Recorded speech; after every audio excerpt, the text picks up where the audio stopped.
Et si l'intelligence, ce n'était pas juste une question de QI? Aujourd'hui, on va décortiquer ensemble un cadre de pensée fascinant tiré du livre 70 exercices pour développer vos soft skills. L'idée, maîtriser ces compétences humaines qui, au final, font toute la différence.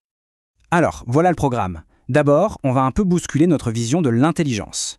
Ensuite, on va définir ce que sont exactement ces fameuses soft skills. Après ça, on découvrira un modèle super intéressant pour les organiser. On fera un zoom sur une dimension bien précise et on terminera avec le plus important, comment on fait concrètement pour les développer. Allez, c'est parti. Première étape, donc. On va essayer d'oublier un peu l'image d'Épinal de l'intelligence. Être intelligent de nos jours, c'est bien plus riche et complexe qu'un simple score à un test. Il faut dire que pendant des décennies, on a eu une vision très limitée de la chose. L'intelligence, c'était quasiment que deux domaines. La logique, la bosse des maths, et la maîtrise du langage. Mais voilà, ce que le livre nous propose, c'est de regarder au-delà de la grosse tête. Il nous parle du gros ventre, notre deuxième cerveau en quelque sorte. C'est là que nos émotions sont gérées. D'ailleurs, petit fait intéressant, 95% de notre sérotonine, l'hormone du bien-être, est produite là. Rien que ça change la perspective, non? Bon, si l'intelligence ce n'est pas que la logique, alors de quoi parle-t-on? Eh bien, c'est là qu'entrent en scène les soft skills. Ce sont vraiment les compétences dont on a besoin pour s'en sortir dans notre monde qui est de plus en plus complexe. Pour faire la différence, c'est assez simple en fait.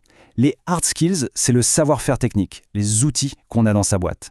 Les soft skills, c'est le savoir-être. C'est l'art d'utiliser ces outils pour construire des choses et surtout pour le faire avec les autres. D'ailleurs, la définition officielle le dit très bien. Ce sont nos qualités personnelles qui nous permettent d'interagir de manière efficace et harmonieuse. Au fond, tout est une question de relations humaines, de connexion. Et jetez un œil à cette liste. Adaptabilité, esprit d'équipe, initiative. On voit bien que ce ne sont pas juste des mots à la mode qu'on met sur un CV, ce sont vraiment les qualités qui permettent de faire face à n'importe quel défi aujourd'hui.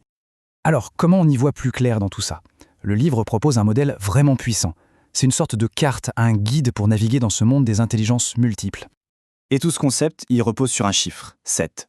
L'idée est simple, mais en fait, elle est assez révolutionnaire. Il n'y aurait pas une seule intelligence, mais bien 7 formes différentes, toutes uniques, mais toutes connectées entre elles. Et les voici, ces 7 intelligences. Ça va de l'intelligence intrapersonnelle, c'est-à-dire la connaissance de soi, jusqu'à l'intelligence entrepreneuriale. Ça couvre vraiment tout le spectre. C'est un peu comme un GPS pour notre propre développement. D'accord, je sais que tout ça peut paraître un peu abstrait. Alors pour rendre les choses plus concrètes, on va plonger dans le tout premier pilier. C'est peut-être le plus important de tous, l'intelligence de soi-même. Connais-toi toi-même. Cette phrase, on la connaît tous.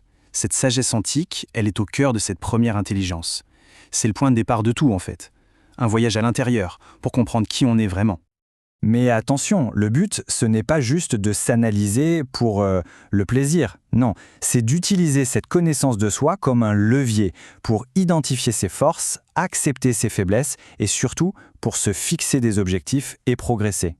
Et maintenant, une petite mise en situation tirée du livre. Imaginez le scénario. Il faut animer une réunion hyper importante dans 1 heure sur un projet qu'on connaît à peine.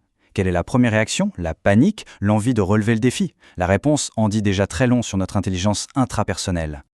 Ok, on a le cadre, on a les définitions, mais la vraie question, celle qui nous brûle les lèvres, c'est comment on fait?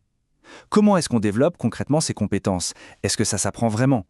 Et là, la réponse du livre est sans appel. Les soft skills, ça n'a rien d'inné, ça ne s'apprend pas en lisant un manuel, on les développe en se confrontant à des situations réelles, en testant des choses, en osant. En gros, il faut devenir acteur de son propre apprentissage. Et voici la méthode, en 3 temps. 1. On affronte la situation, on ne la fuit pas. 2. On expérimente, on tente des approches. Et 3, et c'est crucial, on évalue ce qui s'est passé. On apprend de ses réussites, mais aussi de ses échecs, pour faire mieux la fois d'après. C'est une boucle d'amélioration continue. Et pour finir, je vous laisse avec une question. Maintenant qu'on a revu ces 7 intelligences, laquelle résonne le plus? Laquelle pourrait être la prochaine étape de développement personnel? C'est une réflexion intéressante, et la réponse, bien sûr, elle appartient à chacun.